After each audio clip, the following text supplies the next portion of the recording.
नमस्कार, मैं हूं संजय शर्मा। आप देख रहे हैं 4 PM यूपी। आज एक ऐसे मुद्दे पर बात करूंगा जो मेरे और आपके बच्चों के भविष्य के साथ जुड़ा है। क्या होगा अगर मेरा और आपका बच्चा कभी इस दुनिया में नहीं रहे? ये तंत्र किस तरह से आपके बच्चों की हत्या की साजिश कर रहा है, ये जानना, ये समझना, ये देखना जरूरी है। मेरी आपसे दरख्वास्त है, मेरा कोई वीडियो देखें या ना देखें, लेकिन इस वीडियो को जरूर देखिए और सोचिए कहीं हादसा आपके परिवार के किसी बच्चे के साथ होने का इंतजार तो नहीं कर रहा है।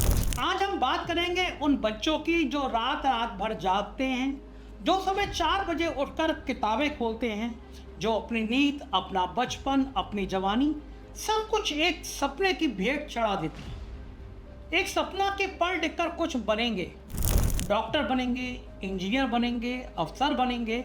लेकिन इस देश में एक और व्यवस्था है जो उन बच्चों के सपनों को, उनकी मेहनत को, उनके भविष्य को बड़े करीने से, बड़े नियम कायदे से, बड़े सरकारी अंदाज में तबाह कर देती है। और फिर मन की बात होती है, विश्व गुरु आके मन की बात करते हैं। मन की बात में मंगल पर जाने की बात होती है, योग की बात होती है, खेलो इंडिया की बात होती है, स्टार्टअप की बात होती है, विश्व गुरु बनने की बात होती है। लेकिन उन लाखों करोड़ों बच्चों की बात नहीं होती जिनके पेपर लीक हो गए, जिनके नंबर गायब हो गए, जिनके प्रिंसिपल उनसे जबरदस्ती वीडियो बनवा रहे हैं। सब ठीक है, सब अच्छा है। सीबीएसई नीट का मुद्दा मन की बात से गायब है। क्यों गायब है? क्योंकि जब सच बोलने की बारी आती है तो विश्व गुरु का मन चुप हो जाता है। जब जवाबदेही की बारी आती है तो विश्व गुरु का माइक बंद हो जाता है। जब बच्चों की तकलीफ सामने आती है तो कैमरा कहीं और मुड़ जाता है। यह देश एक अजीब विरोधाभास में जी रहा है। एक तरफ हम कहते हैं हमारे बच्चे सबसे होनहार हैं, हमारे युवा दुनिया बदलेंगे, हम 2047 तक विकसित भारत बनेंगे। दूसरी तरफ हम उन्हीं बच्चों के साथ क्या कर रहे हैं? उनकी परीक्षाओं के पेपर बेच रहे हैं, उनकी मेहनत को नीलाम कर रहे हैं, उनके भविष्य को एक भ्रष्ट व्यवस्था की भेंट चढ़ा रहे हैं। NEET, national eligibility cum entrance test, ये परीक्षा थी, एक रूपता लाने की रेत थी।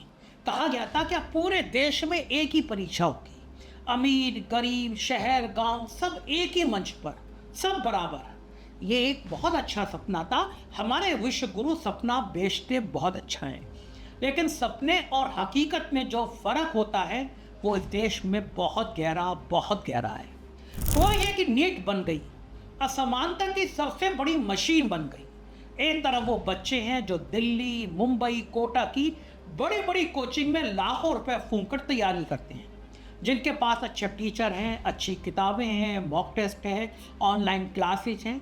दूसरी तरफ वो बच्चे हैं जो बिहार के किसी गांव में, यूपी के किसी कस्बे में, झारखंड के किसी आदिवासी इलाके में मोमबत्ती की रोशनी में पढ़ते हैं, जिनके गांव में इंटरनेट नहीं है, जिनके स्कूल में साइंस का टीचर नहीं है, जिनके घर में पढ़ने के लिए अलग कमरा नहीं है। कोटा में एक बच्चा एक साल में 30 से 50 लाख रुपए की कोचिंग लेता है, और बिहार के किसी गांव का बच्चा सोचता है शायद इस साल हो जाए। नहीं होता, क्योंकि व्यवस्था ने तय कर लिया है किसका होगा और किसका नहीं होगा। पैसा है तो मेरिट है, पैसा नहीं है तो मेरिट नहीं है। और फिर आई पेपर लीक की कहानियाँ। नीट का पेपर लीक हुआ, लाखों बच्चों ने परीक्षा दी, महीनों की मेहनत की, सालों की तैयारी करी, और फिर सामने आया कि कुछ बच्चों को पहले से पेपर मिल गया था। बिहार में, गुजरात में, राजस्थान में अलग अलग जगहों से खबरें आई। कुछ लोगों ने पैसे लेकर पेपर बेचे, 5 लाख, 10 लाख, 15 लाख। इतने में बिका कि एक बच्चे का भविष्य सिर्फ इतने रुपए में। एक पूरा नेटवर्क था, व्यवस्थित, संगठित, शातिर। सरकार ने कहा जांच होगी। एनटीए यानी नेशनल टेस्टिंग एजेंसी ने कहा हम देख रहे हैं।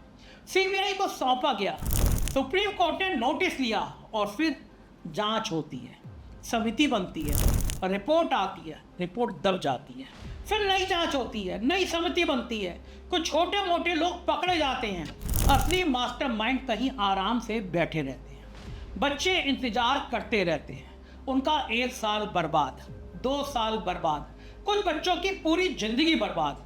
और फिर कोटा से खबर आती है एक और बच्चे ने आत्महत्या कर ली। कोटा राजस्थान का एक शहर जो कभी उद्योगों के लिए जाना जाता था, अब जाना जाता है कोचिंग के लिए और आत्महत्याओं के लिए।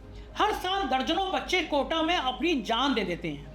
कुछ छत से कूद जाते हैं, कुछ पंखे से लटक जाते हैं, कुछ नींद की गोलियां खा लेते हैं। दर्द देखिए माँ बाप का। मेरी एक महिला कर्मी, मेरी सहकर्मी है, उसके भाई, इकलौता भाई था, उसने सुसाइड कर लिया। पूरा परिवार तबाह हो गया। ये बच्चे कौन हैं? ये वो बच्चे हैं जो अपने परिवार की उम्मीद लेकर कोटा आए थे। माँ बाप ने जमीन बेची, कर्जा लिया, भैंस बेची, बकरी बेची, बेटे को कोटा भेजा, डॉक्टर बनाने के लिए भेजा, इंजीनियर बनाने के लिए भेजा, और बेटा एक छोटे से कमरे में बंद है। सुबह से रात तक पढ़ाई कर रहा है, coaching class, homework, mock test, और फिर नतीजा रैंक नहीं आई। दोबारा कोशिश करो, 1 साल और। माँ बाप का कर्जा और बढ़ा, उम्मीद और टूटी, और फिर एक दिन बच्चे ने तय किया अब नहीं, अब जिंदगी ही नहीं, खत्म कर लूंगा अपने आप को। यह कोटा की कहानी नहीं, यह उस पूरी व्यवस्था की कहानी है जो बच्चों को इंसान नहीं, एक परीक्षा की मशीन समझती है, जो बच्चों से कहती है तुम्हारी कीमत तुम्हारी रैंक है, तुम्हारी अहमियत तुम्हारे नंबर है, नंबर नहीं आए तो तुम किसी काम के नहीं। ये बच्चों के साथ अपराध है, खतरनाक अपराध है, और यह अपराध हर साल होता है। हर साल दर्जनों बच्चे मरते हैं, हर साल खबरें आती हैं, हर साल सरकार कहती है हम कुछ करेंगे। हॉस्टल में पंखे हटाए जाते हैं, काउंसलर रखे जाते हैं, हेल्पलाइन नंबर जारी किए जाते हैं, और अगले साल फिर आत्महत्याओं का दौर शुरू हो जाता है। क्योंकि समस्या पंखे में नहीं है, समस्या उस व्यवस्था में है जो बच्चों को तोड़ती है, जो पंखे से लटकने पर मजबूर करती है। अब बात करते हैं सीबीएसई की, central board of secondary education.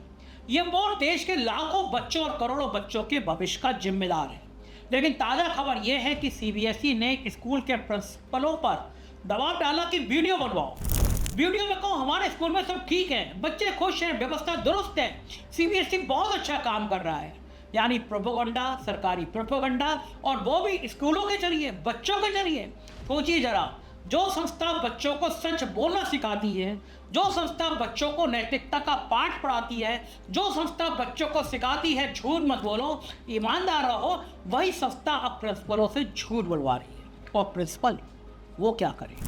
नौकरी बचानी है, तबादले का डर है, शोकॉज नोटिस का डर है, तो वो कैमरे के सामने खड़े होते हैं, मुस्कुराते हैं, कहते सब अच्छा है, और पीछे बच्चे हैं जिनके पेपर लीक हुए, जिनके नंबर गलत आए, जिनकी परीक्षा रद्द हुई, जिन्हें दोबारा परीक्षा देनी पड़ी बिना किसी गलती के, जिन्होंने महीनों तैयारी की और फिर से करनी पड़ी, जिनके माँ बाप ने दोबारा फीस भरी, दोबारा छुट्टी ली, दोबारा बच्चे को परीक्षा केंद्र तक पहुँचाया।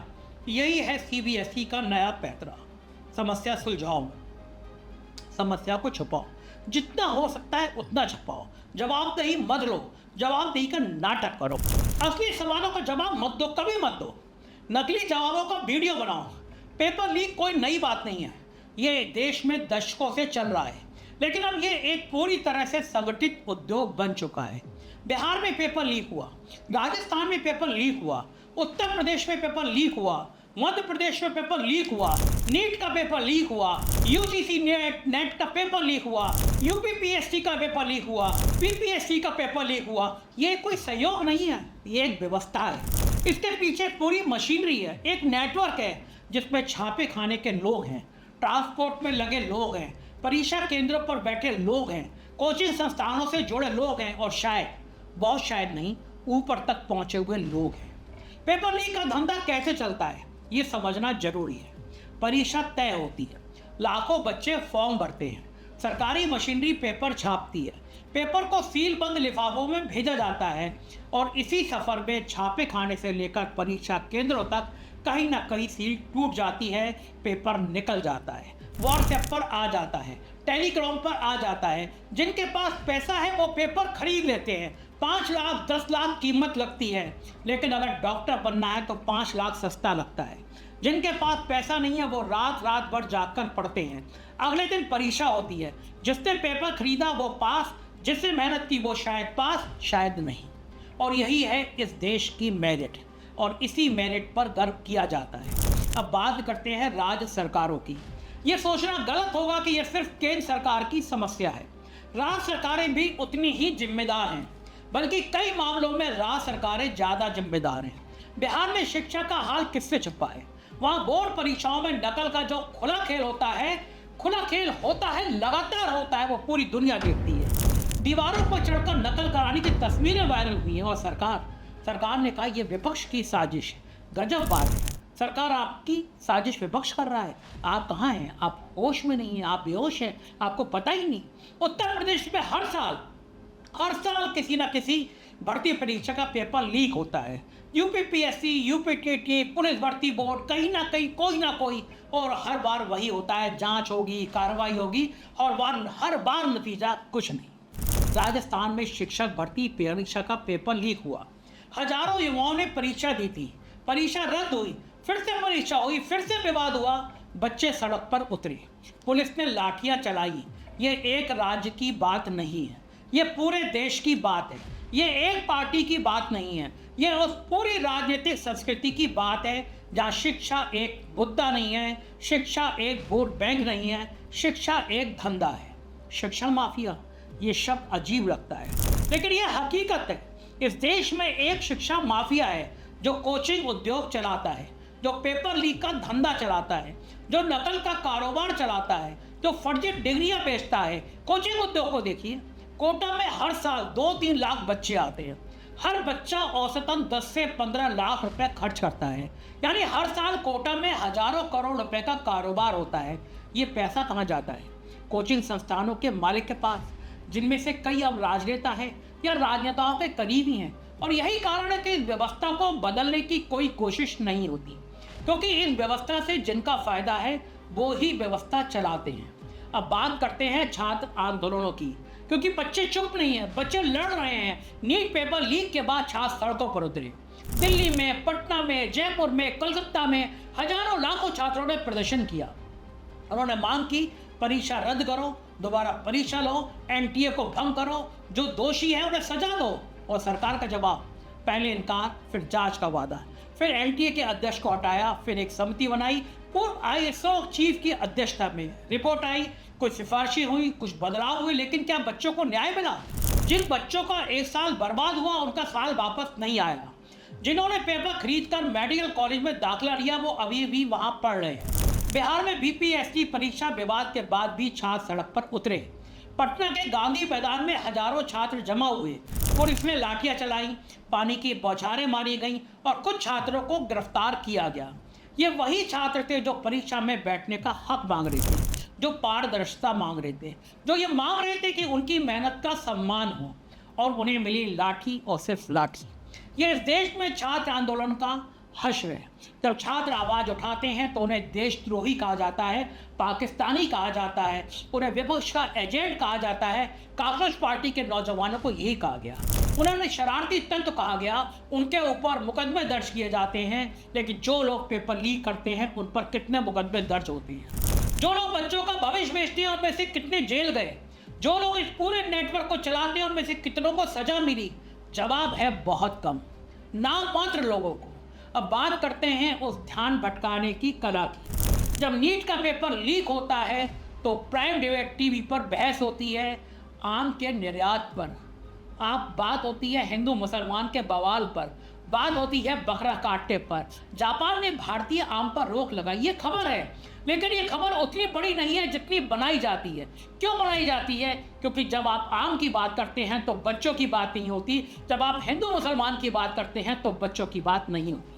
जब सीबीएसई के प्रिंसिपल झूठे वीडियो बनाते हैं तो खबर चलती है किस नेता ने क्या पहना, किस मंदिर में क्या हुआ, किस देश के साथ हमारे रिश्ते कैसे हैं। जब बच्चे कोटा में मर रहे होते हैं तो सोशल मीडिया पर ट्रेंड होता है कोई और मुद्दा, कोई और विवाद।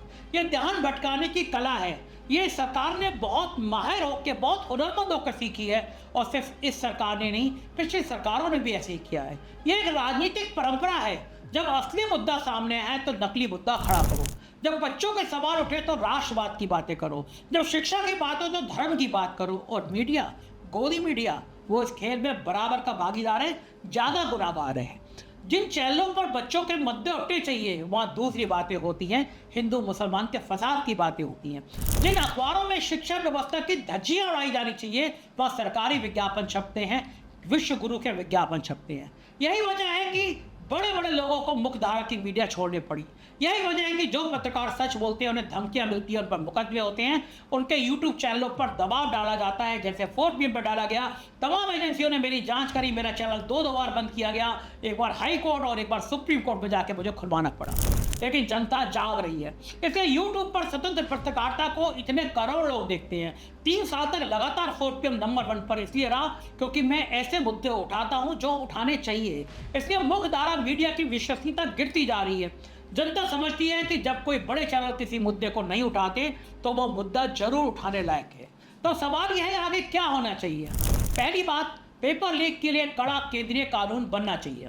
जो पेपर लीक करे उसे 10 साल की जेल, कोई जमानत नहीं, कोई माफी नहीं, और जो राजनेता या अधिकारी इसमें शामिल हो उसे भी उतनी सजा। दूसरी बात, MTU को पूरी तरह पारदर्शी बनाना होगा। परीक्षा की पूरी प्रक्रिया पेपर बनाने से लेकर नतीजे आने तक हर कदम पर निगरानी होना चाहिए, स्वतंत्र ऑडिट होना चाहिए। तीसरी बात, नीट की व्यवस्था पर गंभीरता से पुनर्विचार करना होगा। जो व्यवस्था गरीब बच्चों को पहले दिन से ही बाहर कर देती है वो व्यवस्था न्याय संगत नहीं है। या तो कोचिंग के बिना भी बच्चे बराबरी से तैयारी कर सके, या फिर ऐसा ढांचा बनाइए, या फिर इस व्यवस्था को बदलिए। और चौथी बात, कोटा और दूसरे कोचिंग शहरों में बच्चों की मानसिक सेहत के लिए गंभीर कदम उठाने पड़ेंगे। हेल्पलाइन नंबर काफ़ी नहीं है। उन बच्चों को इंसान की प्यार की जरूरत है, किसी ऐसे इंसान की जो सुने, समझे और बताए। तुम्हारी कीमत तुम्हारे रैंक से नहीं नापी जाती, नहीं मापी जाती। और पांचवी बात, सबसे जरूरी बात, ये सोचना होगा कि हम किस तरह की शिक्षा चाहते हैं। क्या हम चाहते हैं कि बच्चे सिर्फ परीक्षा पास करने वाली मशीन बने, या हम चाहते हैं कि बच्चे सोचें, समझें, सवाल पूछें, आगे बढ़ें। अगर हम सच में विकसित भारत बनना चाहते हैं, सच में अपने देश को आगे ले जाना चाहते हैं, तो पहले बच्चों को इंसान बनने दीजिए, पहले उनकी मेहनत का सम्मान कीजिए, पहले उनके सपनों को सुरक्षित कीजिए। कि देश अपने बच्चों के साथ जो कर रहा है वो माफ़ी करने लायक नहीं है, एकदम नहीं है, एकदम नहीं है। जो बच्चे रात रात भर जागते हैं, जो बच्चे सालों तक मेहनत करते हैं, जो बच्चे अपना सब कुछ दांव पर लगाते हैं, उन बच्चों के साथ ये धोखा बंद होना चाहिए। और जब तक ये धोखा बंद नहीं होता, हम बोलते रहेंगे, लिखते रहेंगे, सवाल पूछते रहेंगे, क्योंकि ये मेरे और आपके बच्चों का सवाल है। और बच्चों के सवाल पर कभी नहीं दबना चाहिए, ना लाठी से, ना कानून से, ना चुप्पी से। ये सवाल हम तब तक उठाते रहेंगे जब तक जवाब नहीं मिलता। आप बताइए कि मैं सही बोल रहा था या गलत। बहुत बहुत शुक्रिया, थैंक यू।